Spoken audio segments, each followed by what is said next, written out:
eu sou o Paulo Atos. A minha história dentro do rock and roll começa ali em 1980 alguma coisa, não vou me lembrar muito bem, né? Tô com 51 anos, vou fazer 52, mas eu começo a curtir rock and roll com 12 anos de idade, ali no meados dos anos 80, né? E eu sempre tive uma vontade de ter uma banda, né? Em 1992, eu e o Frajola criamos a banda Orelha Seca, né? E a banda foi até ali meados de 1995. Depois eu vou partindo para o teatro, mas com uma vontade muito grande ainda de fazer alguma coisa pelo rock and roll. Eu fundei o Festival Samamba Rock em 1998, né? E hoje ainda continuo atuando. Parei de tocar, mas sempre estive nos bastidores de festivais, de produções. E aí hoje, né, fazendo parte do Setorial Cultura Rock, estou na parte da memória, né, e patrimônio cultural do rock and roll, onde a gente está lutando para que esse rock and roll realmente seja reconhecido como patrimônio imaterial e tentando, de certa forma, deixar um legado para uma nova geração, né?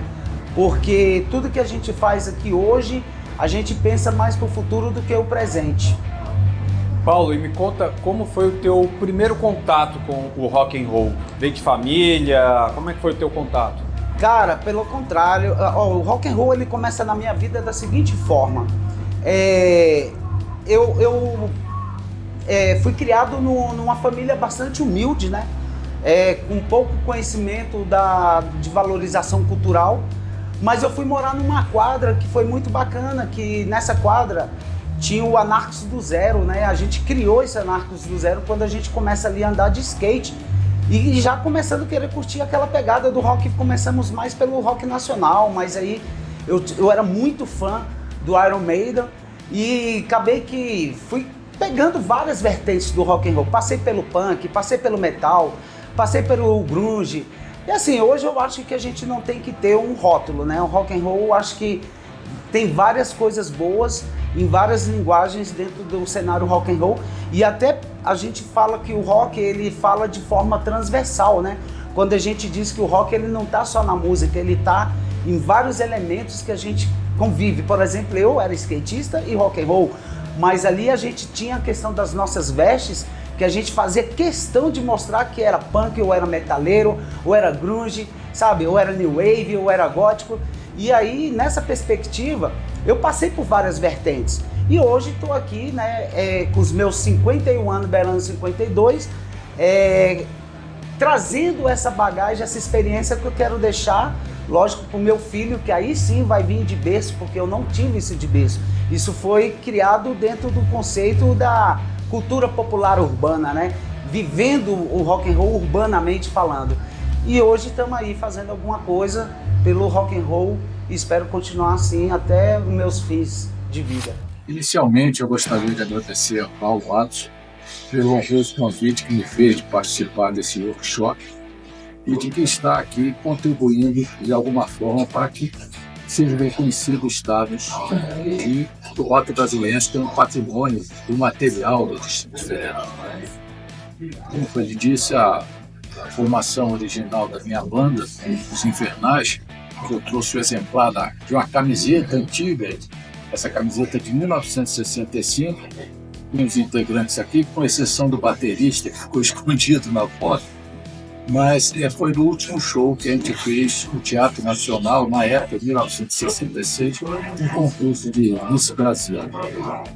Gostaria de declinar também o nome dos integrantes dos Infernais originais, além do meu nome já declamado, Helder Couto de Souza Oliveira, tinha Lincoln Carvalho Neto, Jeps Scott Hauer, Jorge Delador, Carlos César do Nascimento. E esse cenário musical nos anos 60, como é que começou esse movimento todo aqui em Brasília?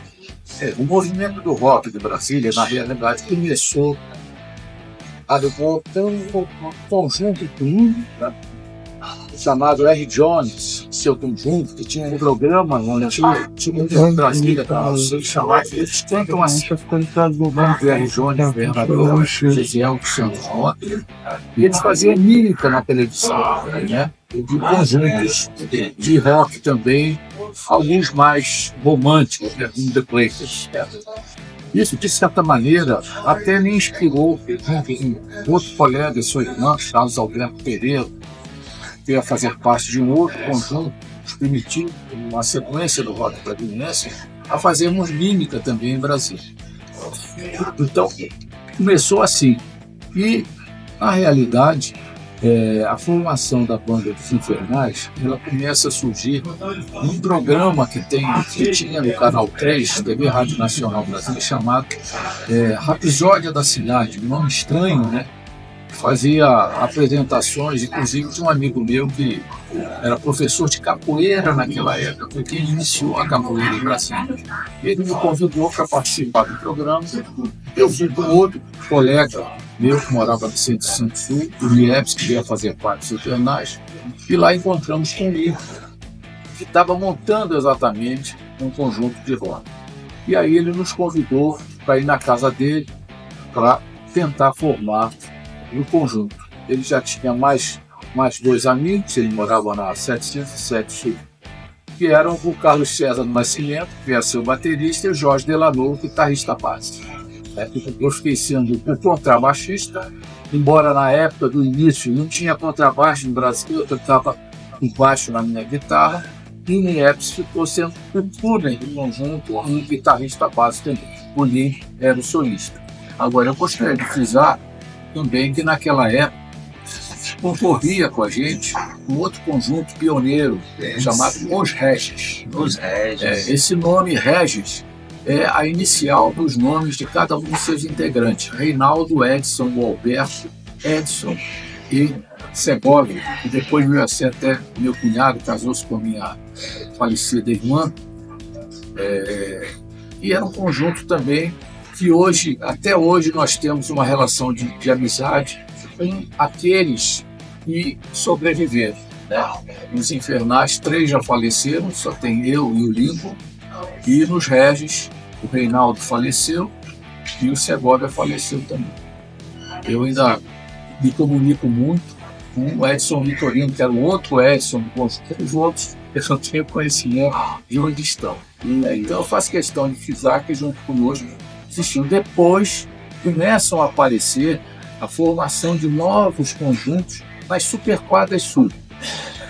Na 308, por exemplo, surge os Peter Pauls, um nome muito estranho, né? O qual fazia parte do meu cunhado, o nome da minha esposa. Né? Depois surgiu na mesma 308 os Flintstones. E na 107 Sul, pouco tempo depois, os Primitivos. Isso não significa dizer que nas cidades satélites não existissem também bandas de informações. Tinham os Geniais, que era lá de Taguatinga, né? Tinha os Inocentes, que eram do Cruzeiro, tinha Valdo e seus Biguetes, que era de Planaltina. Então, esse foi o cenário básico que se desenhou naquela época, né? Nos anos 60. Fazer um agradecimento, mais uma vez, todo especial a um dos integrantes do Clube Hood, o nosso grande companheiro, Felipe Seabra, né? Que foi quem, na realidade, alguns anos atrás, se preocupou em resgatar a memória, saber o que acontecia nos anos 60. E tinha um outro jornalista também, tem ainda, da CBN, João Carlos Amador, que escreve histórias do Brasil. Ele se preocupou também em escrever história do rock brasileiro. Então, através de João Carlos, Felipe Seabra contactou comigo, né, e a partir de então, em todos os momentos em que se tenta relembrar a história do rock brasileiro, partindo dos anos 60, dentro do ano Felipe Seabra.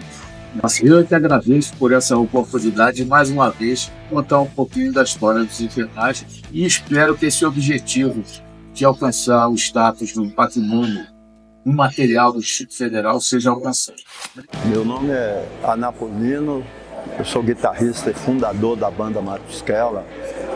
A gente foi por ali meados de 67.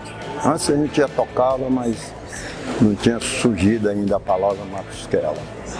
Aí começamos tocando ali. Aí chegou, mas trabalhava em cima de cover. Quando chegou em 69, aí começou a pintar muito festival. O rock aqui eram os festivais. Aí teve o Festival do Seúl, foi em 71, o primeiro, quem ganhou foi o Fagner, com Mucuripe e Cavalo Ferro. Ele estudava na UNB. E lá na UNB tinha o Clodo, o Clésio. Aí nós gravamos a primeira música do Clodo, num compacto simples, que não deu muito efeito. Aí em 72 ele classificou 2 músicas para o Festival Universitário do Seúl. Aí nós ganhamos primeiro lugar, placa luminosa, segundo lugar, sinal aberto, melhor arranjo, melhor interpretação. Daí eles levaram a gente para o Rio de Janeiro, para o Festival Universitário Brasileiro, para fazer uma apresentação. Porque o ano passado o Fagner e o Belchior tinham ganhado o festival com a música Hora de Almoço. E nós fomos para lá. Aí tocamos a música, entrosamos com eles e fomos para São Paulo. Mas aí o Fagner tinha ido para França. Como a gente conheceu o Belchior, lá em São Paulo a gente conheceu o Ednardo e o pessoal do Ceará. Só que a gente tocava rock, né? Os covers e tal. Aí o que nós fizemos?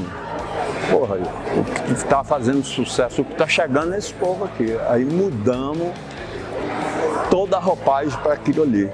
Aí conseguimos uma gravadora e fizemos o primeiro LP autoral de Brasília. Pouca gente sabe disso. Todas as músicas são de Brasília, tudo foi Brasília, só gravamos lá fora. Mas a gravadora não tinha bala para lançar isso. E a gente gravou com muita pressa, porque tinha outras coisas melhores através do Fagner. Mas a gente apressou. Aí ficamos lá 2 anos e vimos que não ia dar. Aí 2 voltou, falou, não, isso aqui não dá. Aí fomos voltando e voltamos para tocar cover, bailinho, tentamos mais algum autoral. Aí já era meados de 75.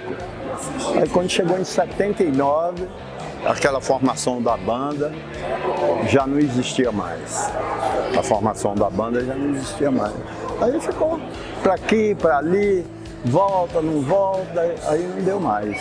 Mas em 75 começou um movimento forte de rock em Brasília. Mas eram os rock de festivais. Era festival. Você entrava no festival com a música autoral e interpretava ela. Foi um período muito legal. Cara, e nessa trajetória, houve um movimento, então, muito forte, ali dos anos 60, 70, para que essa repercussão do rock crescesse, né? Mas, cara, tudo veio dali.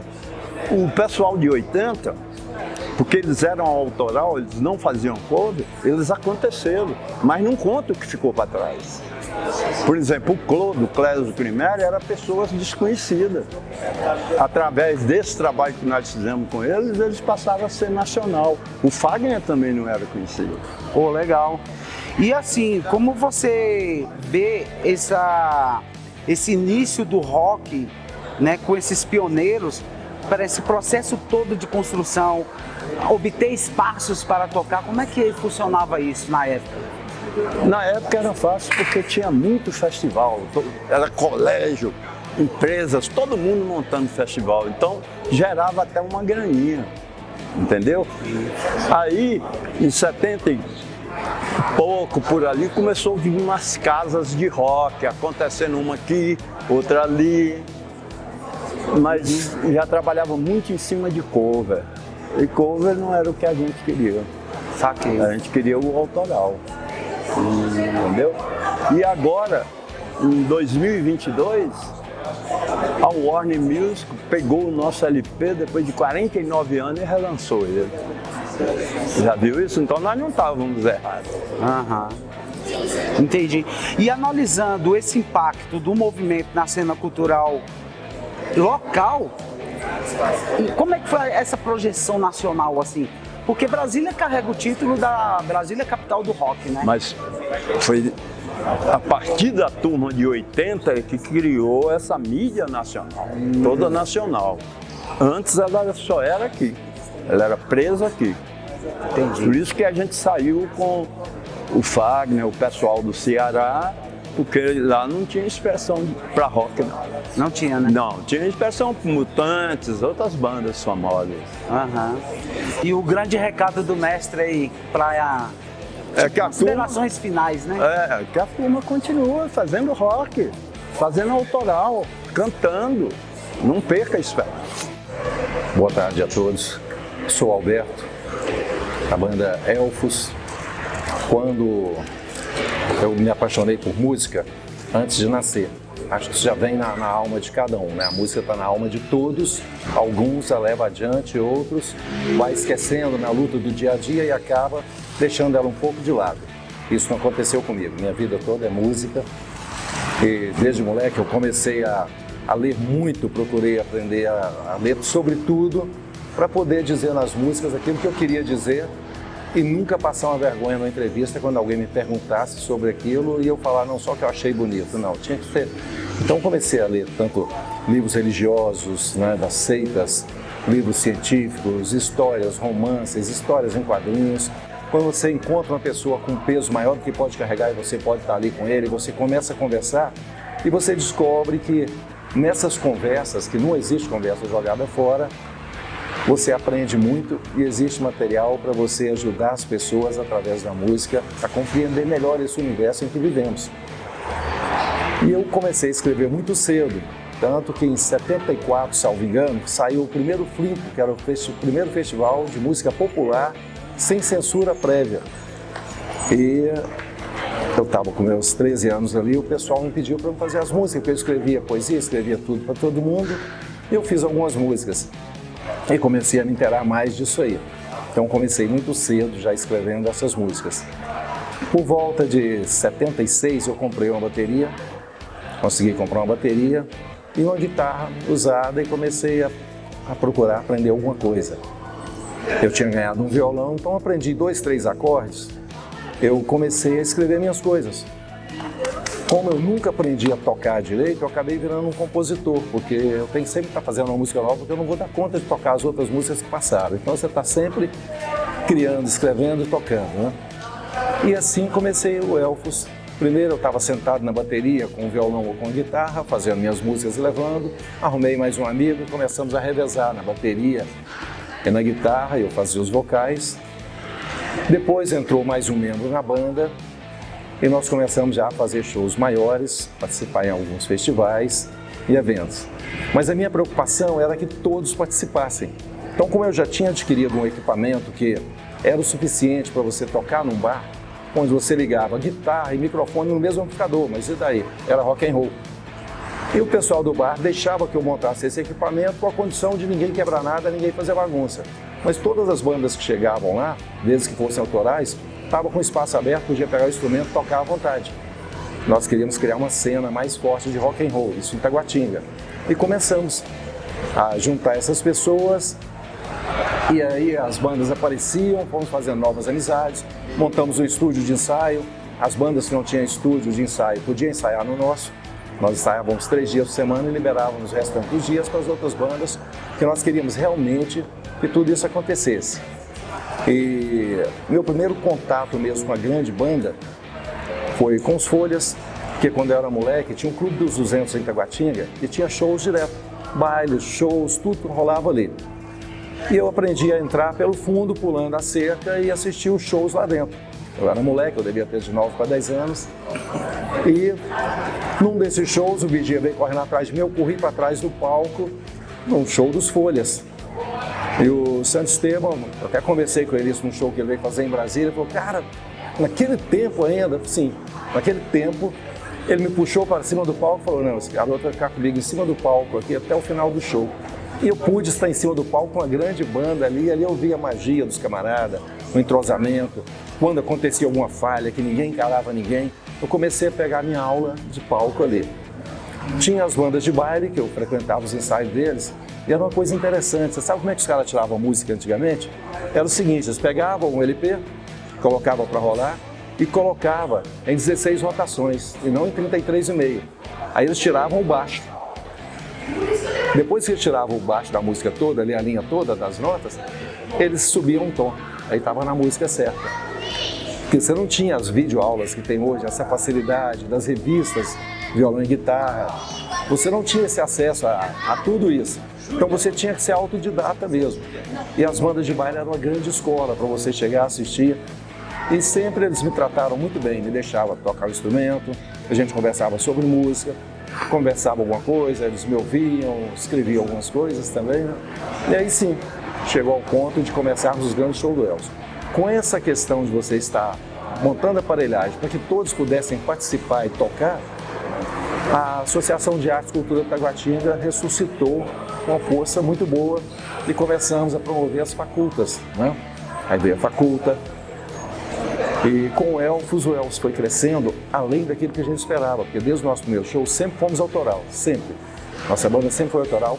E eu aconselho a todos que montem seu trabalho, que escrevam suas coisas, digam o que tem a dizer, sabe?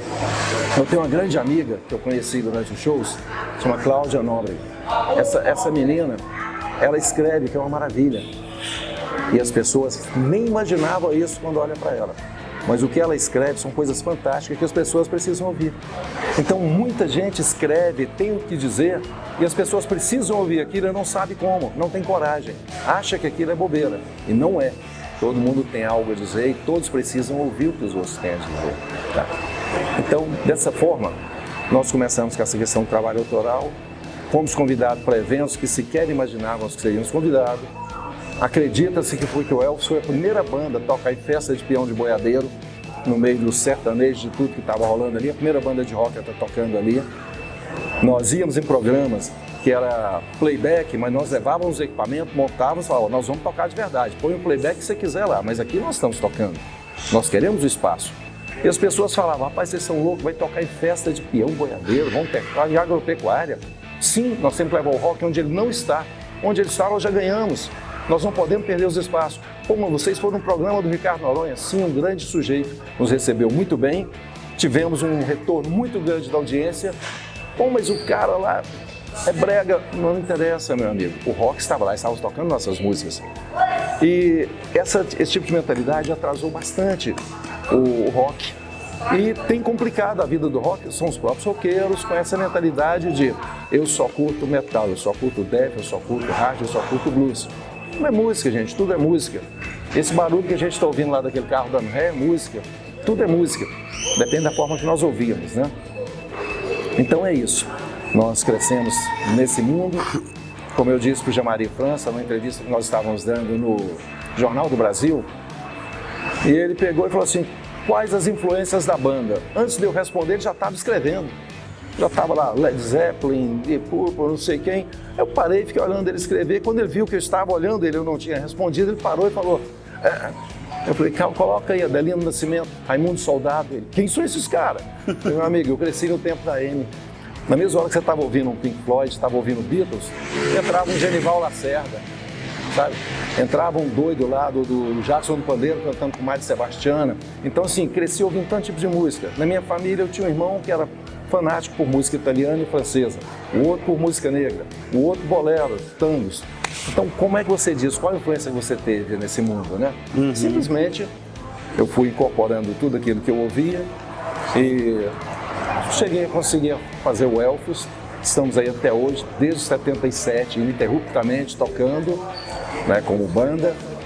E a banda foi modificando, que era eu só, passou a ser 2, 3, 4 e mantivemos essa formação até hoje. Eu sou Sérgio Pinheiro, vim para Brasília em 1975 e nasci num meio de músicos, né? Meu pai era pianista e tudo mais, e sempre música me cativou. E em setembro de 1979 montamos uma banda chamada Mel da Terra, que veio a fazer um certo sucesso aqui em Brasília. E até hoje estamos aqui. Tá na luta ainda fazendo rock and roll.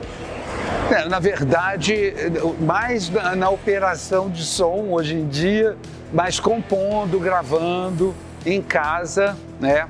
Um home studio mesmo. E pretendemos até remontar a banda, né? Por agora.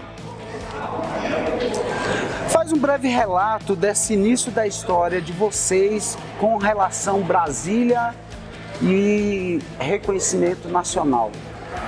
Então, em 1979, eu frequentava muito o Concerto Cabeças, né? E lá eu conheci o Paulinho, né? Que ele aparecia muito, ele, a mãe, o irmão dele, o Haroldinho e tudo mais. O Haroldinho tinha uma guitarrinha, ainda de brinquedo quase, mas de verdade, mas só que de modelo infantil, né? E o Paulinho tocava flauta e eu tocava violão. Então juntou eu e Paulinho e começamos flauta e violão, né? O Paulinho fazendo flauta numas músicas minhas. Daí o Nélio Lúcio do Cabeças nos apresentou, né, a mim e Paulinho, o Remy Ramos, que sempre ia lá no Cabeças, porque ele morava na 311 Sul, ia tocar piano lá na Galeria Cabeças. Aí nós três resolvemos montar uma banda, na verdade, né? E nisso começamos a ensaiar lá no Remy, que ele morava num bloco em frente à Galeria Cabeça, no lado residencial, lógico. Começamos a ensaiar e aí tinha um amigo da gente, o Hulk, era o Davi, que a gente chamava de Hulk, perguntou, vocês não estão precisando de um baixista, não sei o quê? Eu falei, não, estamos, lógico, ótimo. E ele apresentou pra gente o Paulo Maciel. E aí começou, né? Eu, Remy, Paulinho e Paulo Maciel a montar um trabalho lá ainda no bloco da 311 Sul. E nisso começamos a fazer a primeira música, que o Remy tinha um piano, eu tinha uma letra, aí pus a primeira letra, não ficou legal, não tinha nada a ver com a música, e depois eu fiz uma outra letra que virou a Boa Sorte, que virou a primeira música do Mel da Terra, né? E mais tarde, um pouquinho, uma pessoa chegou, viu, acho que a gente já tinha feito uma apresentação sem baterista lá no Cabeças, e uma pessoa chegou e perguntou, vocês não estão precisando de baterista? Aí eu falei, então, tem meu irmão que não sei o quê. Eu falei, então manda ele vir ensaiar. Aí apareceu o Roberto Escalante, que é o Beto, né? E se formou o Mel da Terra. E aí fizemos shows do Cabeças, começamos primeiramente no Cabeça. E começou a ter um certo sucesso, a ser pôr o pessoal para dançar, né? E nisso começamos a fazer shows solos. Que o primeiro, inclusive, foi no Teatro Garagem, né? Foi o primeiro show que a gente ficou com o maior medo, que alugamos bateria, teclado, que mais? Tinha ainda o som, não tinha o som do garagem, o cartaz, fizemos tudo fiado, contando com um show, né? E por sorte foi o primeiro show do Mel lá no garagem, foi numa sexta, sábado e domingo. Sexta foi legal, já tinha um público, acho que devido ao Cabeças, sábado já lotou, e domingo tive que fazer 2 sessões, né? Porque tinha muita gente dentro do teatro e fora do teatro. E aí consolidou o Mel, sacou? Cara, vocês tiveram uma projeção nacional, né? Pelo trabalho que fez bastante sucesso, né? Sim, o primeiro disco teve uma distribuição nacional, apesar de uma péssima distribuição, mas teve, porque a editora foi a Voo Livre. E a Voo Livre não tinha muita... Não tinha... A distribuidora, acho que era Poligram, não era Poligram, EMAI, eu não tenho certeza. Tinha uma distribuidora que nem tinha no catálogo, sacou? Mas começou a distribuir vagarosamente pelo Brasil e 2 músicas fizeram sucesso. Uma, Estrela Cadente, que ficou mais em Brasília, mas teve muitas cidades do interior de São Paulo, principalmente, que a Pequena Mágoa fez mais sucesso, sacou? Então, mas teve essa projeção. Você vai em barzinho em São Paulo, você vê alguém, às vezes, tocando uma Estrela Cadente, sacou? O pessoal manda pra gente, olha aqui, é o que eu tava sentado lá. Né? Eu queria que você fizesse uma reflexão sobre a importância do rock de Brasília na história da música de Brasília. Pô, Brasília, cara, tem muita importância, porque o rock aqui nasceu quase... Eu fui trabalhar no Garagem depois de um tempo, até foi na feira de música, né? Então ali já começou muitas bandas de rock a aparecer. E antes eu trabalhava no jogo de cena, também aparecia. O Raimundos mesmo tem uma cena do jogo de cena. O Raimundos assim, violão, triângulo e voz. E aí ninguém gostava, todo mundo jogando papelzinho, saca? Mal estava começando o Raimundos, né? E o Garagem ali foi depois virou um point do rock and roll. Então eu acompanhei muito isso de perto, né? Acompanhei muito isso de perto.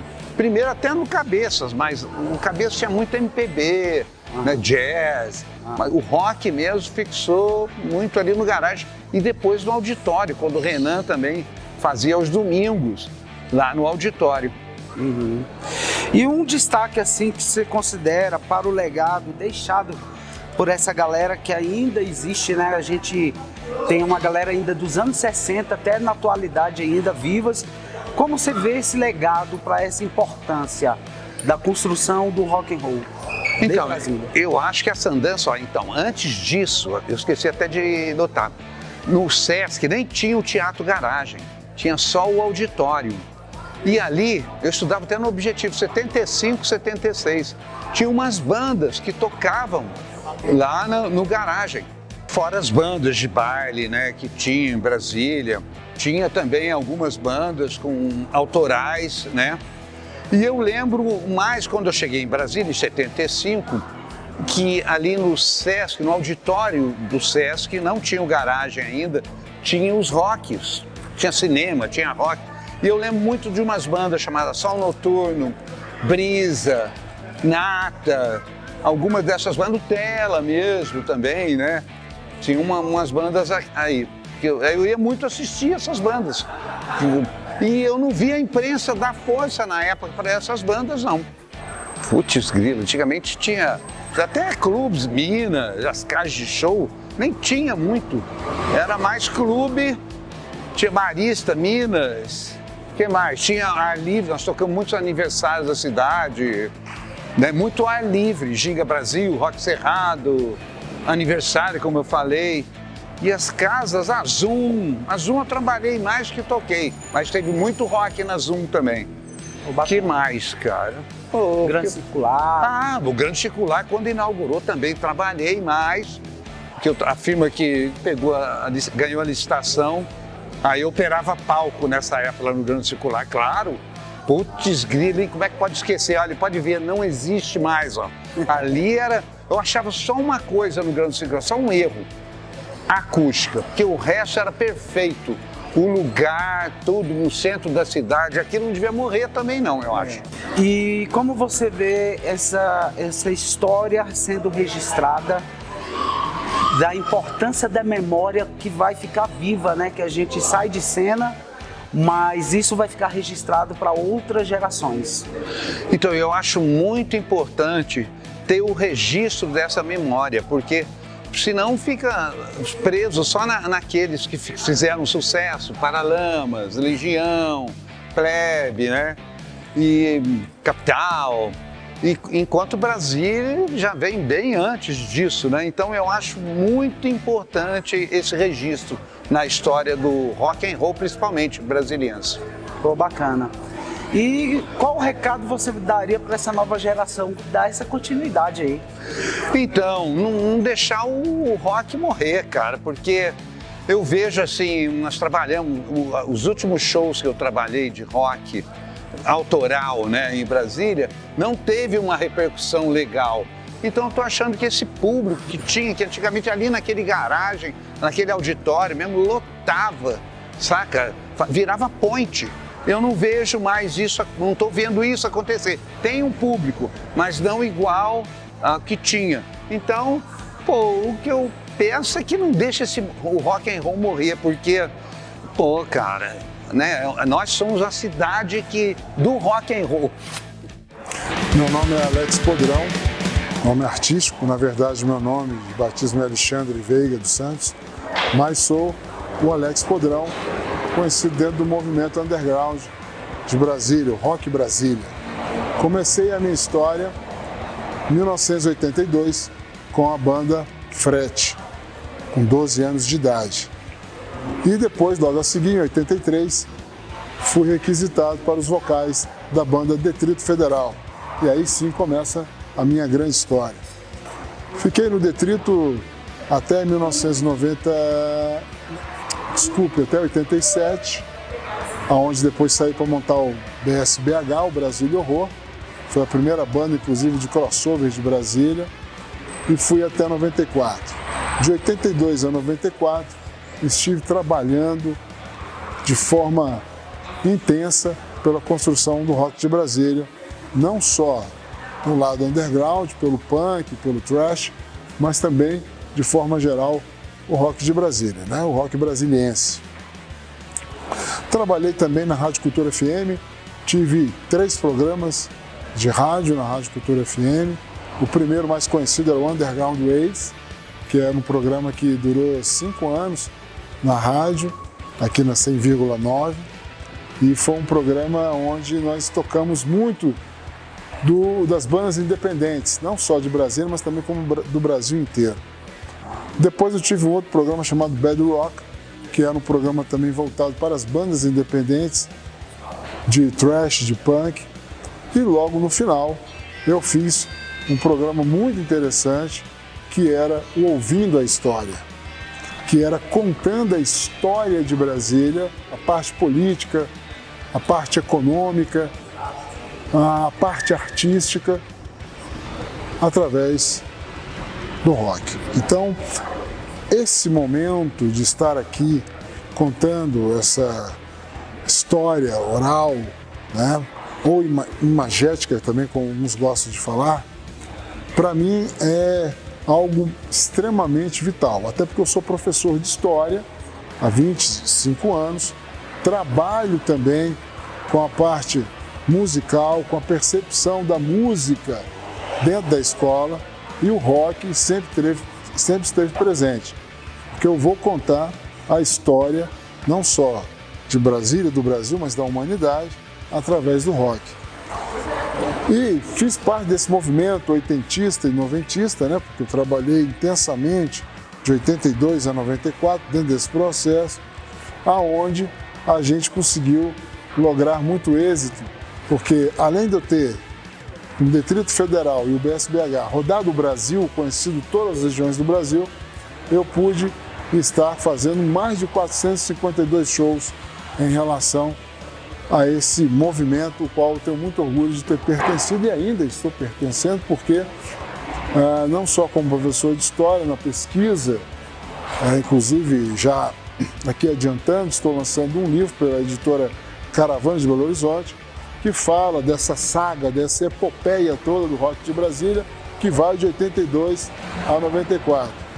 E também em sala de aula, com os projetos como esse que eu fiz na Rádio Cultura, que era um programa de rádio, e agora é um projeto educacional, que é escutando e vendo a história através do rock, através da música, fotografia e shows, oficinas e etc.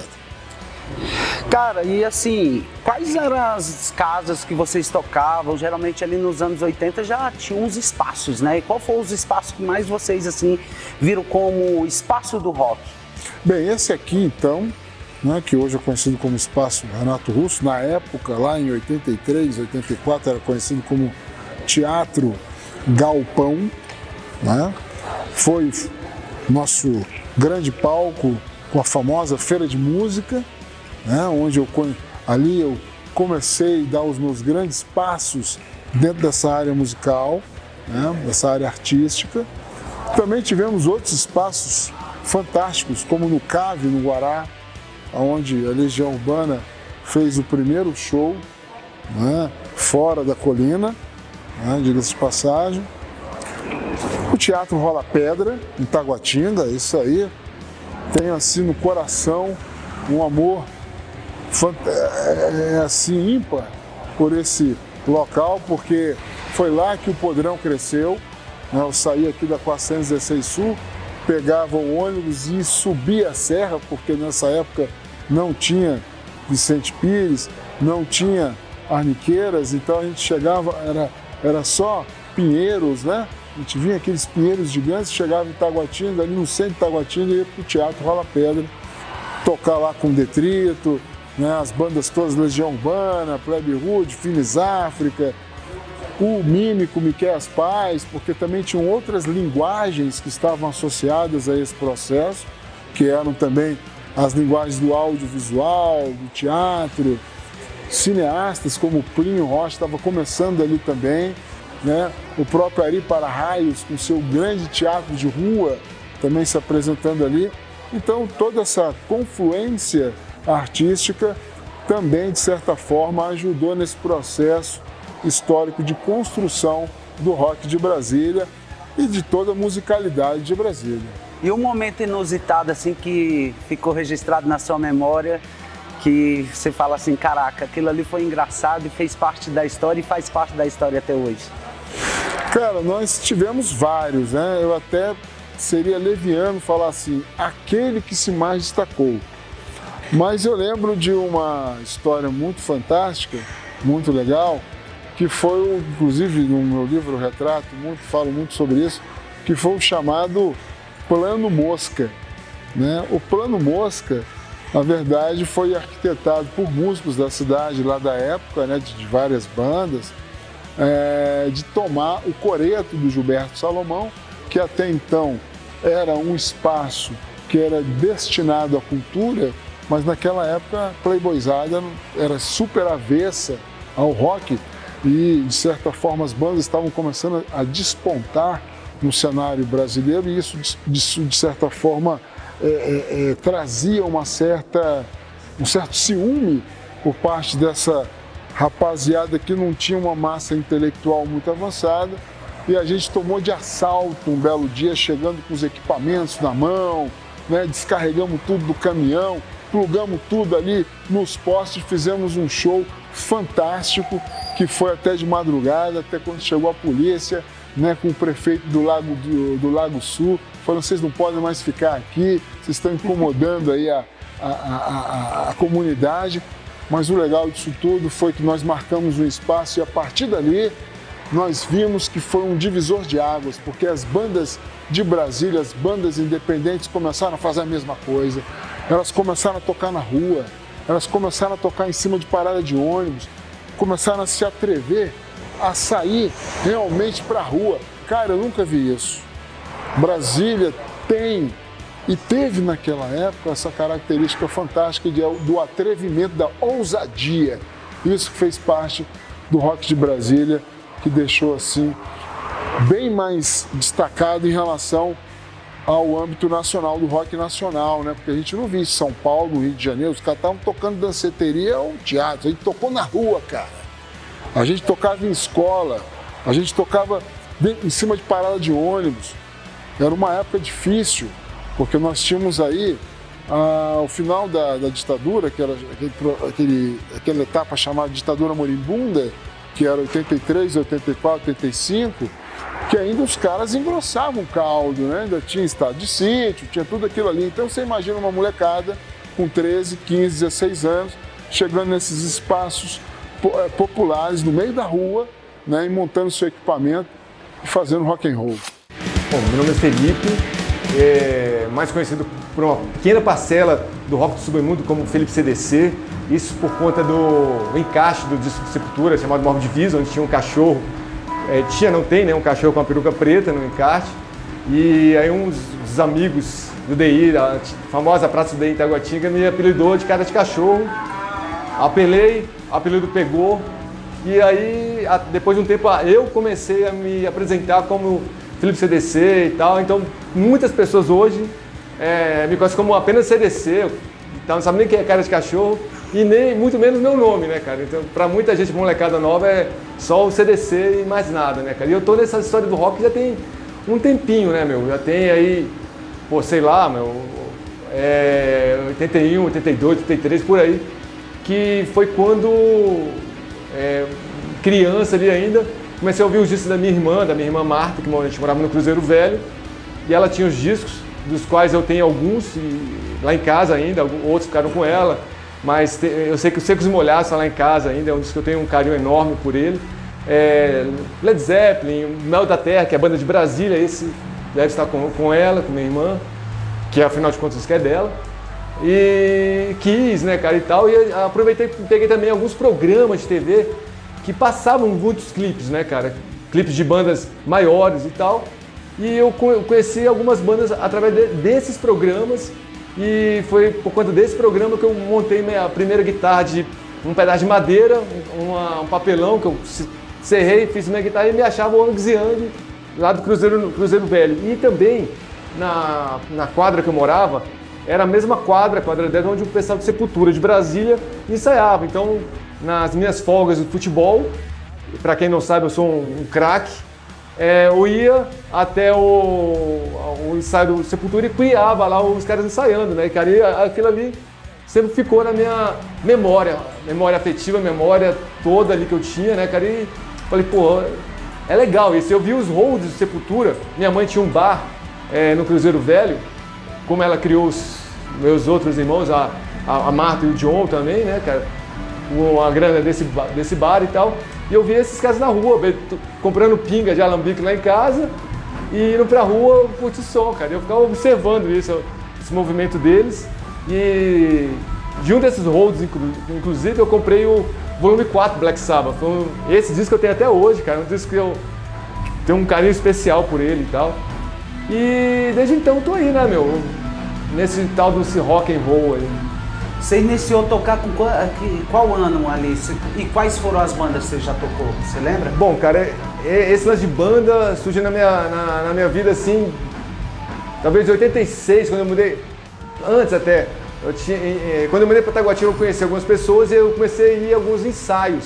Ia muito no ensaio de uma banda chamada Canal Livre, que era uma banda da M Norte, que fazia um metal rock e tal. E depois se passou a chamar Exit Hell. Mas meu lance com a música, de ter uma banda, veio depois um pouquinho, porque antes disso eu comecei essa andada pelo rock, como contribuir mais pro rock, como um fanzineiro, né, cara? Eu fui correspondente de um fanzine chamado United Forces, que era de Ribeirão Pires, em São Paulo, e eu mandava alguns materiais de banda de Brasília para esse cara em São Paulo. E foi a partir desse momento que eu comecei a me integrar mais ao chamado underground de Brasília e do Brasil, né, cara? E nessas andadas pelo estúdio para acompanhar a banda Canal Livre, Exit Hell, eu comecei também a acompanhar a Waterside, que é outra banda que já não existe mais, que acabou e tal. Eu fui tomando gosto por aquela coisa, tanto que um tempo depois eu montei com um amigo Damião, que é do Hosting, e o Salês, e o Fib, que é da Colé Produções, a primeira banda que eu toquei, que era Corset, que era eu, o Fib, o Damião e o Salês, que hoje mora em Águas Lindas, montou uma banda, era produtor por lá e tal.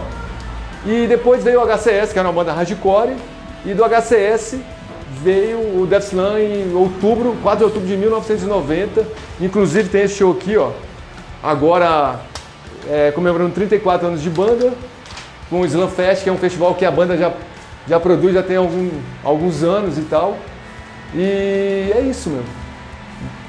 Cara, e dentro desse cenário do movimento rock Brasília e a projeção nacional até mesmo internacional, como é que você viu isso, esse crescimento dentro desse movimento nosso rock and roll? Brasília sempre foi um cenário muito fértil para música, para cultura, né, cara? E o rock, obviamente, não podia ficar de fora disso. Tanto que eu costumo dizer, cara, que o folclore de Brasília é o rock, cara, saca? Porque você, todos os outros estados brasileiros têm um folclore, tem a dança, tem catira, tem o quê? E o Brasília tem o quê? Tem um rock, cara. Brasília tem um rock. E as esquinas, que o pessoal fala que Brasília não tem esquina, não tem porque está ocupado por arte, por cultura. Tá? E isso é a importância da música que move essa cidade. A cidade que eu digo Brasília, mas eu gosto de abranger, chamar de Distrito Federal, que dá mais abrangência à nossa música, né, cara, ao nosso rock.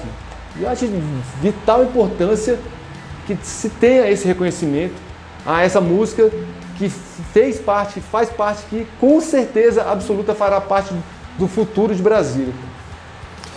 Cara, e assim, naquele tempo ali, nos anos 80, 90 que você andava, quais assim eram os melhores pontos para se andar, casa de shows, espaço para tocar, né? Lembrando que a gente tinha um grande circular também.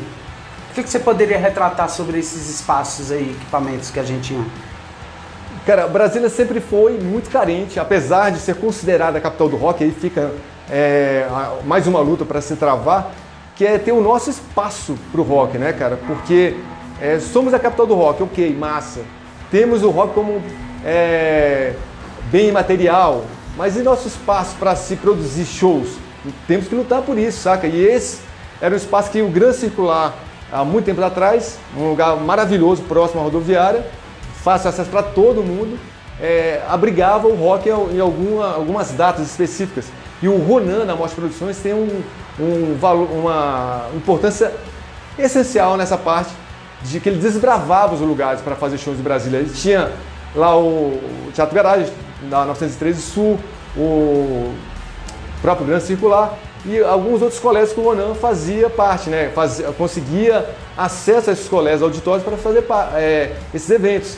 E eu acho que também tem essa lacuna, assim, porque as escolas públicas podem e devem abrir esse espaço para que se façam eventos dentro das escolas, né, cara? Porque afinal de contas tem auditórios belíssimos que receberia nossos shows, né, cara? Que não é por uma parcela muito grande e tal, mas carente de espaço. Então as escolas, os auditórios poderiam suprir essa falta, essa necessidade de espaço, né, meu? Cara, nessa sua trajetória aí de vida dentro do rock and roll, fala um momento inusitado, legal, que aconteceu, ou não legal também, que você possa contar que ficou marcado aí. Bom, tem vários eventos legais assim do rock, mas tem um evento que me marca bem e pro mal, talvez, né, cara? Que há muito tempo atrás tinha uma rixa muito grande entre skinheads e headbangers. Em Taguatinga tinham muitos carecas e tal. E tinha um grande amigo chamado Rubéola, que é o Rui, onde eu ia pegar lá as novidades do metal extremo e tal. E ele morava aqui em Taguatinga, na QNG. Só que ele morava na rua e em frente da casa dele morava um skinhead. E um belo dia eu fui à casa do Rubéola, pegar algumas gravações, tal, em fita cassete, faz muito tempo isso. E ele não tinha chegado do trabalho ainda. E por sorte, por azar, na verdade, esse Zureira estava na rua. Falei o nome do cidadão, ó, velho. Esse skinhead estava na frente da casa. Aí me chamou, falou assim, ó, vamos ali enquanto o Rui não chega. Me chamou para um boteco. Aí falou, você vai sair daqui quando você tomar uma pinga comigo. E como eu não bebo, né, cara? Aí eu esperava o vacilo dele, quando ele vacilava eu jogava a pinga fora. Aí ele vacilava e eu jogava outro copo fora. E aí ele falou, pô, já tomou, então eu vou pegar outra dose. Falei, não, bicho, só mais uma então. Aí ele encheu lá a garrafa, quando foi conversar com a mulher, a dona do bar, eu joguei de novo a pinga fora. Falei, ó, bicho, beleza, agora eu tomei, eu tô satisfeito, vou ter que ir pra casa. Aí ele, não, eu vou com você. Eu falei, não precisa não, pode ficar aí no bar, bebendo, comendo. Aí eu falei, não, vou lá com você. Aí passamos pela rua dele de novo, na casa do Rui, o Rui não tinha chegado ainda. E ele falou, me espera aí que já tô voltando, me espera que eu vou te levar até na ponta. E quando ele saiu da casa dele, ele morava nos fundos da casa da mãe, ele saiu, eu vi só um objeto brilhoso, que era uma tesoura. Eu falei, puta que pariu, esse cara vai querer cortar meu cabelo, né, velho? Aí no que ele voltou, falando, bicho, pode ficar aí, ó, tá tranquilo, eu vou aqui pra casa, seu caminho. Não, eu vou te deixar lá até na ponta. Aí eu falei, putz, cara, beleza, vamos aí. Aí no que ele me deixou na esquina, eu falei, bicho, pode ficar aí, que agora eu vou embora sozinho. Aí no que ele vacilou, meu irmão, eu já comecei a correr da QNG até a QNJ sem parar e sem olhar pra trás e pensando, cara, esse negócio de rock não vai dar certo não, eu vou embora, vou descer essa porra pra... Bicho, eu fui chegar em casa, abri o portão, suado, e quando eu fechei o portão, bicho, veio várias músicas do Motorhead na minha cabeça, assim, as músicas não saíram da minha cabeça. Falei, velho, não tem volta não, esse rock é pra sempre mesmo. Então aí, tô aí até hoje, né, nessa história do rock. Meu nome é Valdemar Cunha, sou da Artway, uma produtora, uma das mais antigas aqui da cidade. E a gente fundou ela em 1980, exatamente para trabalhar com rock. Naquela época, todo mundo era roqueiro, né? Todo mundo principalmente Brasília, estava naquela leva do rock. Então, nós montamos a Archway em 1980 e começamos a trazer as bandas para Brasília. No início, a gente conseguiu falar com o pessoal do Exército e eles liberaram para nós um clube do Exército, que era muito engraçado, porque o rock as pessoas entendiam de uma forma diferente, era a revolução, enquanto o Exército era coisa muito quadradinha, redondinha. Mas a gente começou a fazer ali vários eventos. E eu vou fazer o seguinte, à medida que eu vou falando, eu vou passando, porque o mais importante para nós é fazer uma documentação, algo que possa ficar para a história. E a gente quer contribuir exatamente com esses documentos, porque aqui tem uma história que eu gostaria de relevar. Quando, na época dos anos 80, muita coisa estava acontecendo. E a banda Plebe Hood, ela teve a sua fundação em 1981. Quer dizer, a Archway foi em 80, o Plebe Hood faz a sua fusão. Em 82, o Capital Inicial também faz o trabalho. E em seguida, Legião Urbana e Paralamas de Sucesso. Tudo numa sequência. E eram todos amigos, né? Fazia parte de uma banda única lá atrás. E depois ela se dividiu fazendo essas bandas todas. E a Archway, ela teve a possibilidade de, 1983, fazer o primeiro festival de rock, que era muito importante, ele chamava Rockway. E ali, nesse Rockway, nós trouxemos assim, várias bandas. Naquela época era o maior sucesso, que seria o Rádio Táxi, A Cor do Som, 14 Bis, Erva Doce e o Mel da Terra, que era da cidade, que era uma banda assim que estourou naquela época aqui em Brasília, que a gente acabou sendo empresário dela. Em seguida, por causa do sucesso que foi tão grande, esse evento foi realizado no Minas Tênis Clube. E aquilo ali super lotou. Chegou um momento que a gente teve que abrir todas as portas e deixar à vontade o evento da quantidade de gente que foi. E aí o pessoal começou a pedir, gente, vamos fazer de novo o Rockway 2. E aí a gente resolveu fazer o Rockway 2. Seria 12 horas de rock, ininterrupto. E aí a gente convidou as bandas, Roupa Nova, Raul Seixas, Lulu Santos, A Cor do Som, Gangue 90, Absudetes, Robertinho de Recife, Emilinha, O Terço, Luiz Guedes, Tom Marrotes, Paralamas de Sucesso. Você vê que era a turma da pesada da época. E ainda assim, várias outras bandas se chegaram querendo participar desse trabalho, que foi o 14 Bis, Erva Doce e também Malas e Bagagens, para a Cássia Eller. Então todo mundo participou. Infelizmente não deu para entrar na época o pessoal do Legião Urbana, e era mais um outro tipo de público, né? E aí foi muita gente, acabou que não deu. Mas ali foi um grande acontecimento do rock em 93. Já em 95, a gente começou a trabalhar aquele pessoal jovem do rock e nós trouxemos aqui para o Brasil o Menudo, logo em seguida o Dominó e o Tremendo, tudo no mesmo ano, em 1985. Em 86, nós construímos um circo que passou a ser chamado Templo do Rock, era o Circo Show que foi montado ali no Parque Shopping. E muitos eventos aconteceram, ali foi RPM, Camisa de Vênus, 14 Bis, Secos e Molhados, né, naquela época, Lulu Santos, Os Inocentes, Escola de Escândalo, Capital Inicial, Baden Powell, Titãs, Paralamas. E, então, naquela área ali, acontecia o rock total. E era muita gente. Você fazia uma sessão, 2 sessões, algo assim vibrante. Ainda em 1986, a gente resolveu fazer um lançamento aqui em Brasília do rock de Brasília. Então a gente fez uma proposta chamada Rock Brasília Explode Brasil. Fizemos um contrato com a Warner veio para cá e a gente fez um festival maravilhoso, que foram 20 bandas da cidade, e que ficou na memória essas 20 bandas. E gravamos esse LP. No momento em que se esgotou rapidamente, novamente se fez outras edições e assim foi. Naquela época se vendeu muito esse disco Rock Brasília Explode Brasil. Na sequência, aqui está a capa do Rock Brasília, a gente usou no momento em que houve uma grande bagunça na cidade, né? E realmente no sentido de explosão. E o rock era muito vertente nisso. Nesse período, a quantidade de bandas que vinha a Brasília, elas faziam uma comparação com aquilo que acontecia no Rio e que acontecia em São Paulo. E todo mundo pensa que o fato de Brasília chamar Brasília capital do rock era por causa dessas 3 bandas daqui, mas não foram. Na realidade, quem levou esse nome é a população da cidade, porque a comparação se fazia o seguinte: essas pessoas tocavam lá em São Paulo, era uma quantidade de público, tocavam no Rio, outra quantidade, chegava em Brasília uma explosão.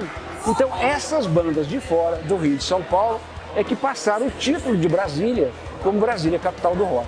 E veio a fortalecer com as 3 bandas que também explodiram. Por isso que Brasília capital do rock e Rock Brasília Explode Brasil. E foi um acontecimento a partir daí. Em 87, essa coisa continuou, aí nós resolvemos fazer um aniversário de Brasília. A gente sentiu que não ia acontecer esse aniversário. Vamos fazer um 4º festival de rock. Aí lá naquela descida do Congresso, era somente grama, nós montamos um palco, a gente conseguiu autorização para isso. E foi uma quantidade de público que era um mar de gente. E o evento assim foi maravilhoso. Todo mundo tocou ali o Plebe Hood tocou, Capital Inicial tocou e as 20 bandas que estavam classificadas. Foi uma festa. Começou às 5 horas da tarde, foi terminar quase meia-noite. E o que é interessante é que naquela época as pessoas pensavam, como a multidão era muito grande, que aquele pessoal iria invadir o Congresso. E o Exército foi contatado e ficaram por trás ali dos ministérios na expectativa da invasão. E o que é engraçado é que todo mundo da parte do governo tinha absoluta certeza que ia ser o quebra-quebra total. Resultado, o último acorde do Capital Inicial, aí aquela multidão se desfez. Tudo em paz. Cara. Foi algo assim que até eles estranharam. Mas aí ficou um recado, na época, do presidente da Câmara, que era Ulisses Guimarães, para a gente não aconteceu nada, mas podia ter acontecido. Vamos fazer uma lagoa aqui na frente para evitar das pessoas invadirem o Congresso e ver se pode, né? No ano passado realmente houve essa invasão, mas por outros motivos, né? E o rock, ele foi muito forte com a Brasília. Não somente pelas músicas, pelas bandas, mas por causa da população. A população, ela agregou o rock e ela foi premiada por todas essas bandas de chamar Brasília capital do rock. Agora você imagina, as bandas muito fortes, Titãs, Lulu Santos também fazia um sucesso muito grande, Capital Inicial, e todos eles chegavam aqui, não, Brasília é capital do rock. E é por isso que hoje Brasília é capital do rock. Tá, e como é que você analisa esse impacto, então, que praticamente você já me deu a resposta, né? Que da cena cultural do rock local e com essa invasão nacional, né? Porque até mesmo não nacionalmente somente, mas até mesmo internacional, né? Exatamente. Brasília, o engraçado é que não era somente as bandas de rock, não eram as músicas de rock, mas era a população fervente do rock. Por isso que Brasília ficou marcada. E até hoje, né? A nossa turma não se perdeu do rock. Nós estamos aqui conversando hoje, mas o nosso desejo, o nosso gosto não vai se perder nunca. É o rock está presente até hoje. E aguardamos as novas bandas a mostrar o potencial, porque Brasília tem um grande potencial. Aqui tem artistas fabulosos. Meu nome é Ana A. Lima, eu sou da banda Flâmia, thrash metal de Brasília. Somos da época de 88, né? Naquela época eu tinha uns 17 anos, né? Nós tocávamos as músicas que estão nesse CD aqui, que é o Dark Brain, né? É a história da Flâmia. Aqui tem as gravações que nós fizemos na época, né? Em 89, com a formação daqui de Brasília, né? E depois eu fui para São Paulo, atrás do vinil, né? Que seria esse vinil aqui, o Dark Brain, né? Só que na época mudou a moeda, aconteceu um monte de coisa, né? E infelizmente a gravadora não teve assim condições de concluir todo, né? o trabalho. E aí ficaram as gravações que nós fizemos no Alivox, né, que foi a gravadora que pagou, né, o estúdio e tudo, né, ficaram em fita demo, né, para gravar, em fita demo para comprar lá na loja de São Paulo, né. E essas fitas seriam para ir para a Alemanha, né, para um produtor de lá, que é o mesmo produtor na época do Angra, né, que teve o vinil do Angra, né, que foi feito Angels Cry naquela época, pela Rock Brigade, né. Então ele pegou assim, um projeto paralelo, né, parecido e tal, e nós íamos participar, né. A formação daqui de Brasília desistiu e eu encontrei outros músicos em São Paulo, músicos mulheres, né, para tocar. Mas só que nós fomos só até a Demotape em Bauru, né? Gravamos lá com o Luiz, né, que é dono do estúdio e tudo, e fomos muito bem recebidas, deu tudo certo na época. Só que ficou faltando concluir, que seria o vinil, né? Que seria nós indo até a Alemanha e fazer essa gravação no estúdio, né? Como não deu certo na época, porque a política do país mudou, a economia, tudo, né? Eu voltei para Brasília e assim, o emprego que eu tinha também eu perdi na época, né? Porque eu cheguei a trabalhar numa loja de instrumentos musicais, né? Para conseguir ficar lá em São Paulo e tudo. Consegui colegas, né? Que dividiam o lugar para morar, morava eu e mais 2 colegas. E assim eu fiquei nessa luta durante uns 2 anos e meio. A vocalista que era daqui, a Shirley, e a Daisy chegaram aí até São Paulo, chegaram a ficar na casa da Vânia, né, que foi uma guitarrista que teve lá em São Paulo, guitarrista que nos recebeu, né, em São Paulo na época, né, na casa dela, a mãe dela que nos acolheu e tudo, e até a gente achar um aluguel, né. E depois, no meio da história toda, né, aí elas tiveram que voltar para fazer concurso, e conseguiram passar no concurso, conseguiu concluir a faculdade, conseguiram. Então, assim, para mim isso aí foi bem melhor, porque eu não atrapalhei a vida de ninguém, entendeu? Tipo assim, cada um sentiu o seu momento e foi, e deu tudo certo, né? E a banda, eu continuei lá e teve a gravação, né? Da fita, né? Foram 2 fitas, essa aqui, o Dark Brain e a Witches, né? O Witches já são músicas novas, feitas com as músicas lá, as musicistas lá de São Paulo, né? Que é a Vânia Parma, Luterra, Sueli, a Roberta Jacoto, que morreu num acidente, né? Tem a Renata Lopes, que depois foi para Vulcana, virou guitarrista da Vulcana, né? E nós fizemos essa gravação e pronto, ficaram as fitas lá na Galeria do Rock, né? Deixa eu te perguntar, Ana, e como é que era o cenário feminino no rock and roll? Como é que era essa coisa da mulher introduzida dentro do rock aqui de Brasília? Olha, naquela época, como era 88, não era muito fácil, né? A gente ia para a escola e percebia que essas profissões assim não eram muito aceitas para mulher, né? Era mais fácil para homem, né? Mas já tinham algumas bandas assim do rock nacional, né? Porque na época do rock nacional era bem criança mesmo, devia ter uns 12 anos, 10 anos. Então assim, nessa época tinha banda feminina, né? Então assim, e eu fui estudar na escola de música de Brasília, né? Então ali na escola de música eu fui gostando de estudar música, né? E quando chegou na parte de uma formação da área popular, né? Foi assim, eu decidi que era ali que eu ia ficar, entendeu? Eu não ia entrar para orquestra, né? Tipo assim, mas eu cheguei a estudar orquestra, mas não ia concluir essa parte clássica, né? Ia concluir só essa parte popular. E aí resolvi tocar heavy metal, foi o que me chamou mais atenção na época, né? As músicas que me chamaram mais atenção. A Daisy até, inclusive, na época influenciou, porque ela me levou lá em casa um disco, né? Me deu assim a indicação, né? Do que eu deveria escutar, né? Que banda que eu deveria escutar. Aí ela levou um vinil do Dio, né? E ela deve ter esse vinil até hoje lá. E aí eu fiquei escutando e tudo, aí eu comecei a comprar vinil na Rock House, que era uma loja que tinha na 504 aqui em Brasília, né, na época. Então todo mundo ia nessa lojinha para comprar disco, né? Não tinha CD na época, era só disco. E uma reflexão sobre a importância do rock brasileiro na história da música do Brasil, ou seja, como você expandiu, né, para fora o trabalho da banda, me deixa a pensar numa reflexão. O que você diria para essa nova geração?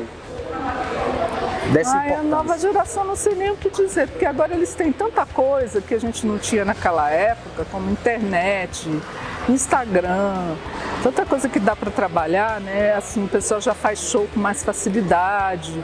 Naquela época era mais difícil achar aparelhagem, achar quem fizesse o show, era tudo mais difícil. Tinha esse preconceito também com a mulher, né? Mulher tocando e tal, né? E essa importância do rock como patrimônio material, como é que você vê? Porque isso aqui que a gente está registrando hoje vai entrar na memória, né? E deixar o nosso legado, a nossa história viva, né?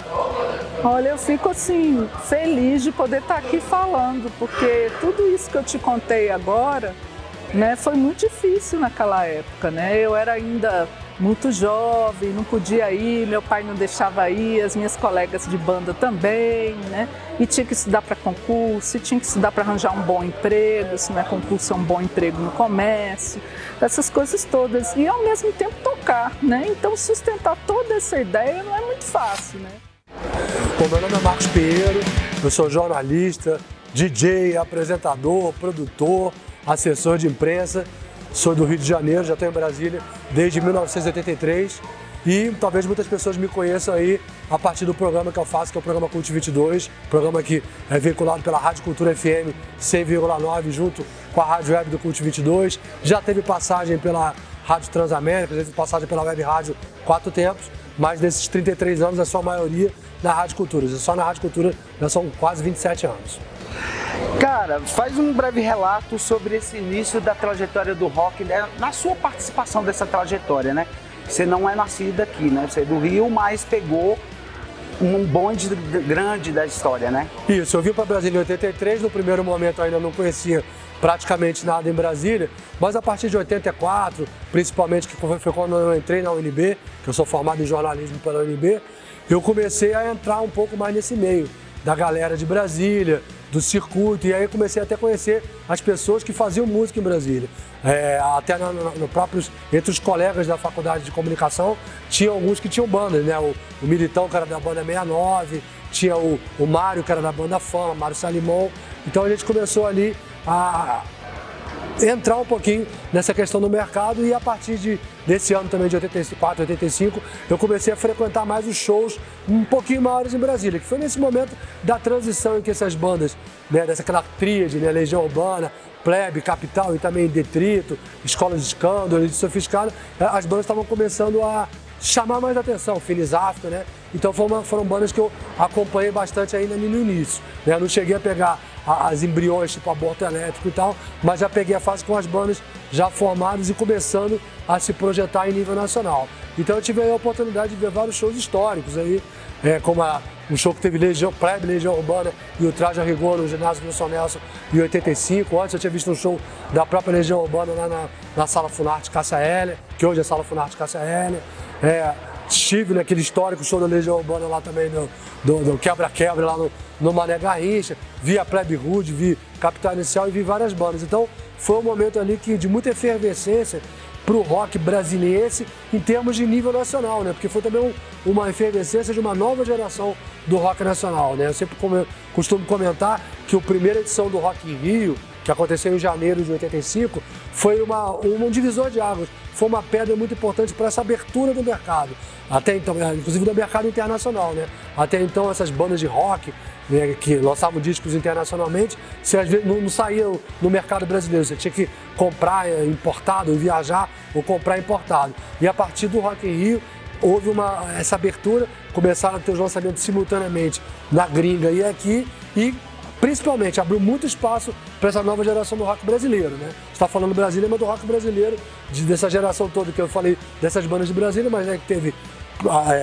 Barão Vermelho, Titãs, Paralamas, Ira, galera do punk, Inocente, Ratos de Porão e tudo mais. Então foi uma época muito efervescente de mídia e de rock nacional na mídia, tocando aí em rádios e etc.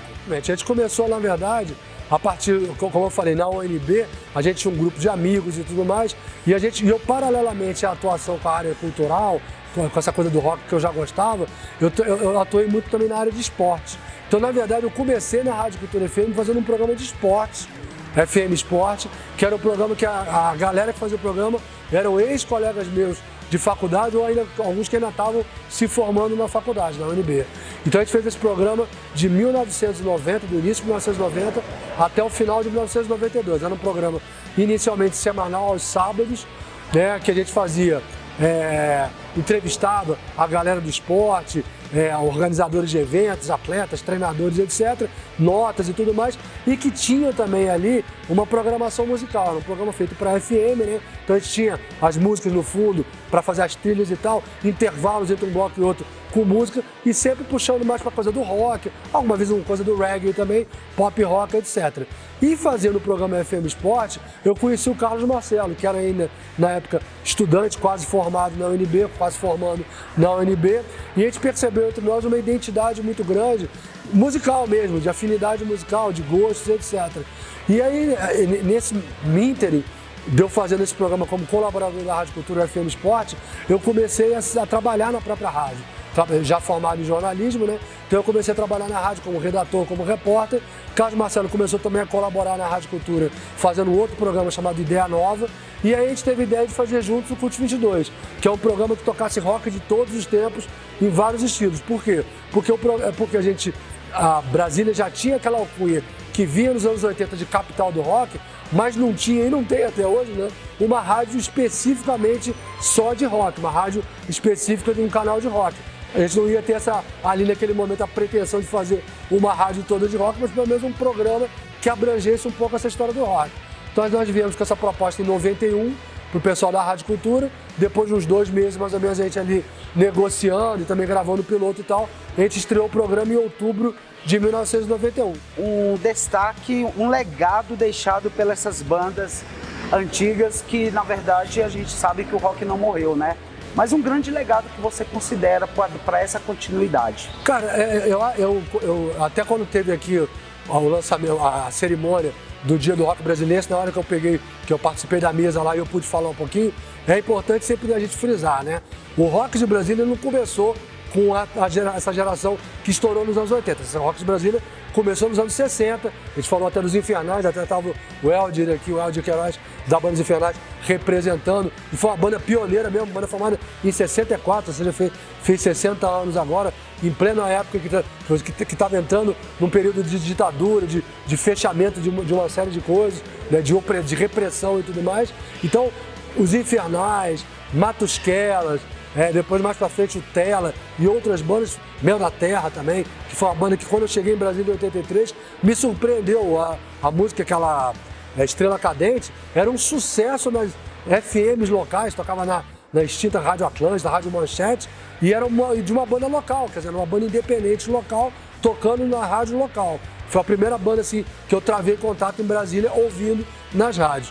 Agora, com certeza, essa geração dos anos 80, que veio do final dos anos 70, mas que se consolidou a partir dos anos 80, foram fundamentais para abrir um espaço, para mudar um pouco a visão do povo de fora, do povo brasileiro, do público brasileiro em relação a Brasília. Porque o que acontecia? A maioria das pessoas viam Brasília como a terra dos políticos, onde os políticos estavam concentrados, óbvio, né? Aqui você tem a presidência da República, você tem o Senado e a Câmara, né? No Congresso Nacional, você tem o Poder Judiciário, então acaba que fica muito concentrado nisso. Então era a terra dos políticos, a terra dos funcionários públicos. E Brasília, a gente sabe, já é há muito tempo, muito mais do que isso. E principalmente nesse sentido de revelação da cultura, de mostrar que se produzia cultura em Brasília, essa geração do rock, dessa galera, Legião, Plebe, Capital, Escola, Detrito, Finizafk, mais pra frente Arte no Escuro, e Elite Sofisticada e outras bandas, foram fundamentais para abrir essas portas, para abrir essa visão para o público brasileiro do que estava sendo produzido a partir de Brasília. E como eu falei anteriormente, isso foi também foi um momento de abertura política, de redemocratização, que houve ali uma eleição que era para ser direta, acabou sendo indireta, mas que pelo menos terminou aquele período de 21 anos de governo militar, de ditadura, de repressão, para você poder ter uma abertura.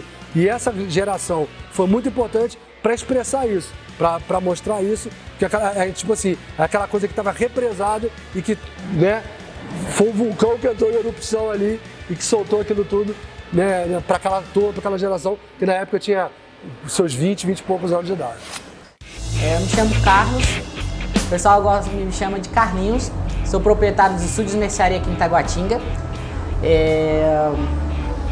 Já desde 2016 trabalhando com música, literalmente, né? O estúdio e música aí o tempo todo.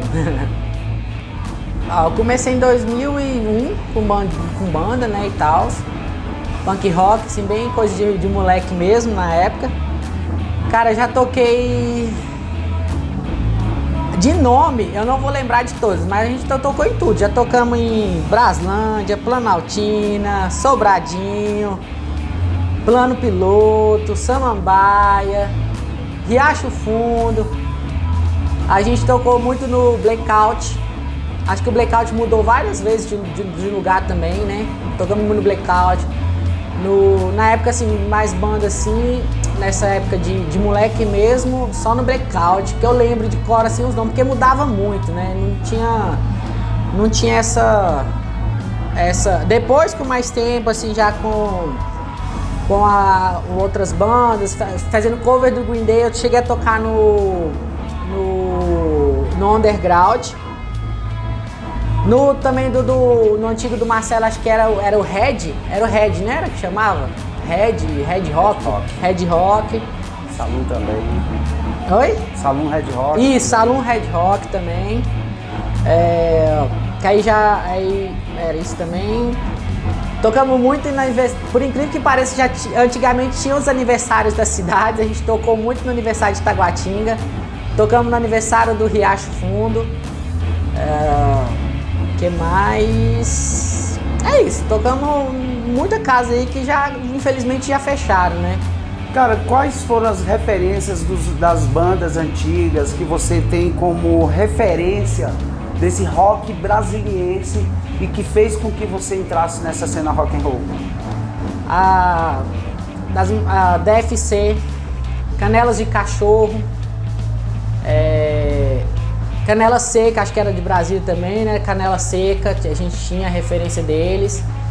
Tinha do Detrito, também acho que o Detrito, se eu não me engano, na época que a gente escutava, eles eram de Taguatinga, Detrito. Acho que já chega mais naquela época, quando eu tava acabando de punk rock, escutar os Maltrapilhos. Galinha. O Galinha, apesar de ser mais Galinha Preta de 2002, mas a gente já, com a banda que a gente tinha de punk rock, a gente já começou a ir no show deles. Lá pra 2004 a gente ainda tinha a banda ainda. O Galinha. O Death Slam, a gente chegou em show do Death Slam também, como banda. Não abrimos, né? Porque o Death Slam já era mais... Já era grande pro nível que a gente tinha, né? Nesses últimos anos mexendo com o estúdio, esse ano faz 8, eu vejo que a gente ainda tem uma importância muito grande nesse cenário. Apesar de a gente ter vindo assim, não ter banda estourando no Brasil nacionalmente, mas eu vejo que tem muita banda do underground ainda, cara, viajando na Europa toda fazendo turnê, cara. Por exemplo, o Violator tocando no mundo todo. O Flashover, antes da pandemia, fez uma turnê na Europa, mandou bala na Europa toda, o Flashover. O Terror também fazendo turnê na Europa, o Terror Revolucionário fez um turnê na Europa, foi tocar no México, foi tocar naquele festival grande lá, que é o Extreme, né? Obscene Extreme, se eu não me engano o nome. Banda de Brasília, de Taguatinga, indo pro mundo todo, cara. Tem... tocando, não precisa ir pro mundo todo, mas também sempre estão tocando fora. O Galinha Preta vai pra Goiânia, vai pra São Paulo. O Death Slam também tocando em São Paulo. Vai abrir o show do Napalm Death, uma banda importantíssima, uma banda que vai abrir um show. Olha a importância das bandas de Brasília, sabe? Por pessoas de São Paulo chamando eles pra tocar também, sabe? Dessas turnês. O Maltrapilhos fazendo turnê no norte. Se eu não me engano, foi do lado do Amazonas, acho que eles foram também. É o Sirius, o cachorrinho do estúdio aqui. O Evil Corpse acabou de fazer uma turnê no Nordeste todo, Evil Corpse, banda de Brasília, ó, fazendo turnê ali no Brasil, ali pela área todinha do Nordeste. Tipo, importância que você vê que ainda tem o Brasília, como é conhecido com rock e heavy metal, né, thrash metal, subindo no Nordeste ali, que tem muito, ainda tem essa parte do rock, né. Eu escuto às vezes o pessoal aqui falando que o rock de Brasília morreu. Não morreu, cara, porque eu tô com 8 anos de estúdio, tô vivendo de estúdio. Se não fosse o underground aqui, ó, eu não tinha meu salário, cara. Então, olha a importância. Você vê bandas pequenas fazendo tour, banda pequena mesmo, tipo, fazendo do próprio bolso. Olha a importância disso, cara. Viajando, fazendo tour, fazendo shows. Isso é muito importante, cara, é muito forte e às vezes escuto algumas bandas falar que isso não tem importância, mas você escutando alguns podcasts, algumas entrevistas de bandas de outros estados falando como que é importante o rock dentro de Brasília pra aqui, sabe? Então, eu vejo que quando a pessoa fala que morreu, pra mim não morreu, porque eu vivo disso, entendeu? Então, eu acho que não morreu e tá muito forte ainda. Tem banda com um moleque de 18 anos, 17, é banda de ensino médio que tinha sumido por um tempo. As bandas de moleque de ensino médio tinham sumido, voltou, ó, e tem muitas, tem o No Brave, acho que o Caio, banda novinha, o pessoal do Cosmos, os moleques sai daqui e vai pra escola, sabe? Então ainda tá muito vivo ainda. A música me salvou de muita coisa, sabe? De depressão, se não fosse a música tá fazendo eu viver bem, de ter isso, e essa questão do estúdio, da produção, cara, o que me deixa mais feliz é conhecer a galera, eu conheci gente de tudo que é jeito, conheci gente que tem história, sabe, tipo, que tem bandas que quando eu era mais novo eu vi e consegui trabalhar com essas bandas, sabe, tipo, igual esses dias a gente gravou, aqui no estúdio eu gravei o Galinha Preta, cara, uma banda que eu ia no show pra curtir a banda e hoje eu gravei os caras, sabe? Eu estou registrado na história da banda. Isso pra mim, ó, até arrepio de falar, cara, você trabalhar, vim, que a música me salvou de algumas coisas, de depressão, vivi de música e ainda poder participar de alguns projetos com essas bandas. Pra mim isso chega a ser irônico, engraçado, divertido. Me deixa muito feliz também e de um reconhecimento que, cara, meu trabalho também tá sendo reconhecido, sabe? Gravar o Def Slam, eu fiz vídeos do Def Slam, uma banda de, acho que não me engano, esse ano nós vamos fazer 35 anos de banda, velho. 35 anos, sem parar. Com a pandemia eles não pararam. Então, isso pra mim são momentos que me deixaram muito feliz, muito orgulhoso e muito... sentir recompensado pelo trabalho de todo do underground que me trouxe, sabe? Sei. Fala, eu sou Ayla. Ayla Serena. Isso, essa Ayla Serena, terceira geração de roqueiros na família Fonseca, sou Sérgio Fonseca, sou músico e roqueiro desde 1983. Tive uma banda, minha primeira banda chamava Frutos do Meio, inclusive tocamos aqui no Teatro Galpãozinho, abrimos um show do Distrito Federal na época, minha banda tocava, a gente tinha umas músicas próprias, e era um negócio bem popzinho e perto dos caras, foi muito legal e inusitado, né? Depois eu cheguei a montar uma banda cover do Legião, tocamos até a época em que o Renato Russo faleceu, e aí do óbito do Renato Russo nasceu a Calidescência, que existe, vai fazer 30 anos agora em 2026, né? Começamos em 1996, a Calidescência já conseguiu furar essa bolha aí, ó. Saímos da periferia e chegamos até o centro de Brasília, conseguimos alguns apoios pelo FAC, né? Recursos via emenda parlamentar. E estamos nessa batalha até hoje. Sérgio, me conta um pouco sobre essa história do rock inclusivo, né? Que inclusive a gente sabe que há muito tempo nós víamos os deficientes, né? Pessoas, PCDs, que não podia ir nos shows e hoje você quebrou e outros estão quebrando esses paradigmas, né? Fala um pouco. Essas ações capacitistas, infelizmente, elas impregnam, né, a sociedade. Isso é uma questão muito profunda que vai é um processo de sensibilização das pessoas para atentar, né, que todos somos seres humanos antes de qualquer coisa e todos nós temos muitas deficiências, né? A Calidescência, ela surgiu em 96, e como falei, eu nasci em 1970, comecei a tocar em 83, e quando a Ayla nasceu, a minha carreira tomou um outro rumo também. Além de produzir discos, músicas, fazer shows com a Cálida, a gente criamos a proposta ludopedagógica de inclusão através da música, que chama Vivências da Música no Cognitivo. Essas aulas de música com foco na inclusão acontecem desde os anos 2000, quando a Ayla nasceu, porque quando ela nasceu com síndrome de Down, uma cardiopatia gravíssima, a gente, logo após a cirurgia dela do coração, a gente pensei num mecanismo para autoestimulação. E encontrei na música essa ferramenta, né?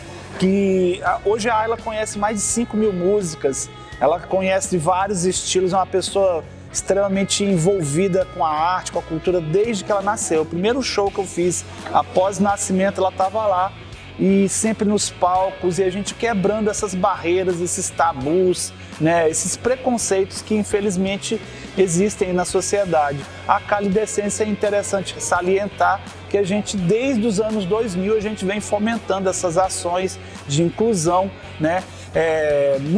Muito antes de surgirem legislações e questões do Estado estar intervindo, a gente já estava aí quebrando esses paradigmas, né? E de certa forma assim, né, com essa trajetória, né, que você veio no processo construtivo de um cenário de inovação da linguagem rock, qual a importância que você vê do rock brasiliense na projeção nacional? Olha, eu acho que o rock no Brasil, ele, apesar de talvez não ter o tempo suficiente, né, que tem todo um processo aí burocrático, mas ele está intrínseco na cultura do Brasil de uma forma muito cabulosa, né? Eu costumo dizer que o rock é o estilo musical mais volátil que existe na Terra. Ele já se misturou com todos os estilos musicais do planeta, já se fundiu com vários segmentos. Então, assim, ele é um estilo musical muito versátil. Por isso que ele está no mundo inteiro, e onde ele chega, ele parece que se impregna literalmente na cultura, mais cedo ou mais tarde. No Brasil, em particular, como eu falei, e pela essa característica própria do rock, de se misturar, se mesclar muito, e ele encontrou no Brasil um campo fértil, né? Você vê que por todo o território nacional você vai encontrar bandas que tocam samba misturado com rock, forró com rock. Qualquer gênero novo, atual, dá para se misturar no rock e ele assimila tudo isso. Então eu acho que é de fundamental importância para a cultura a gente conseguir construir essa política aí, onde o rock seja visto como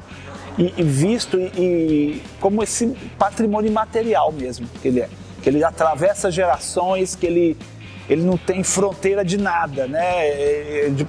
Tem muitos estilos, ele está o tempo inteiro se reinventando.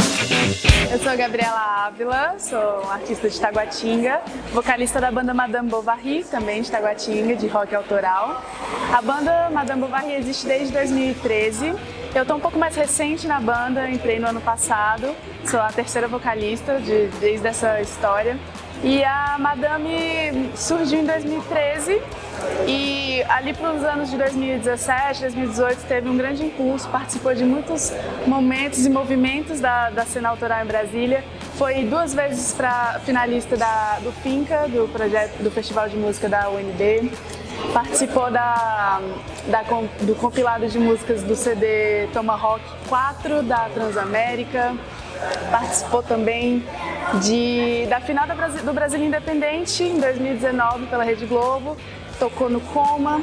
Eu gostaria de ter participado de todos esses momentos, mas ainda não estava na história da banda, mas cheguei agora para agregar e a gente está muito empolgado para voltar ativa. Depois da pandemia, né? A pandemia deu uma quebrada no movimento da banda, mas agora a gente está voltando com gás novo para poder participar de outros momentos, outros festivais, levar nosso som para mais lugares. Queria uma reflexão sobre a importância do rock brasiliense na história musical brasileira, né? A Brasília a gente vê como um berço do rock, mas tomou uma amplitude nacional, até mesmo internacional. Como é que você poderia fazer essa reflexão? Eu acho que o Rock de Brasília, eu gostaria muito de ter acompanhado presencialmente todo aquele movimento que foi o boom, né, do rock brasiliense, com Legião Urbana, Plebe Rude, esse pessoal. Acho que eles foram muito importantes para trazer referências internacionais do rock pro Brasil. A música é essa coisa globalizada, né? É bom a gente ter de onde pegar referências e poder fazer do nosso próprio jeito. Então eu vejo que Brasília contribuiu muito para isso no Brasil, para trazer essas referências internacionais, para trazer novas pegadas de rock.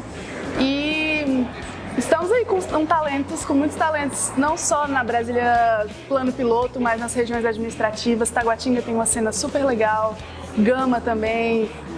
Tem espaços que ultrapassam o plano piloto, que às vezes é o que o Brasil conhece, mas se a gente olhar o Distrito Federal, a gente pode ver que tem muitos talentos, muita música boa sendo feita em vários espaços do DF. E como é que você vê esse trabalho que a gente está fazendo, né, do registro da memória do rock, até porque a gente um dia sai de cena e tem que deixar o nosso legado. Como é que você vê esse trabalho que está sendo feito hoje pelo Setorial Cultura Rock? Está sendo fundamental a gente resgatar essa história, ter tudo documentado, né? É bom para a gente poder revisar o passado, pegar mais referências do passado e deixar esse legado, essas informações para as gerações futuras que podem pegar como referência também, como eu falei antes, que a gente tem que estar sempre se alimentando de boas referências para construir coisas novas e interessantes. Gabi, como é que você vê essa nova geração? Tipo assim, a gente está entrevistando pessoas lá do rock dos anos 60 e até a atualidade. Como é que você vê o antigo que ainda está vivo, né? E o novo, como uma nova geração que você participa?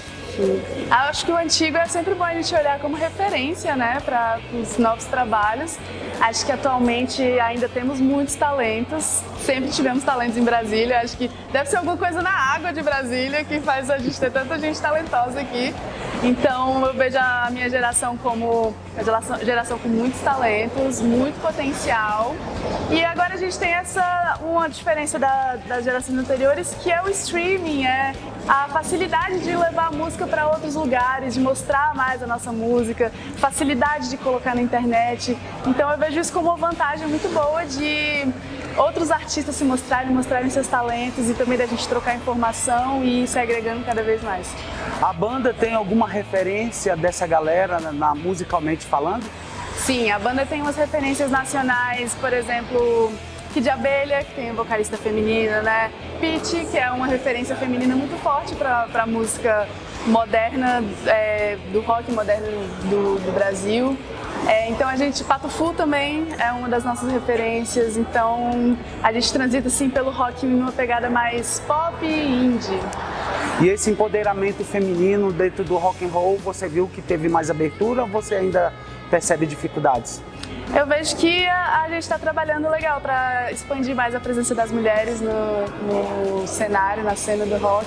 Ainda é uma cena muito masculina, mas estamos chegando aí, temos muitos talentos aqui em Brasília, temos a Mariana Camelo, temos a Rainá dos Rainá e os Verdes, tem a Denerri também, uma banda super legal que a gente tocou recentemente com eles. Então, estamos aí abrindo mais espaço, nos empoderando desse espaço e está sendo um processo bem interessante.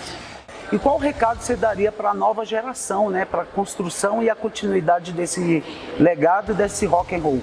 Eu acho que é muito importante para qualquer um que está fazendo arte em geral, seja música, seja rock, seja outro tipo de arte, é você apostar e acreditar no que você está fazendo.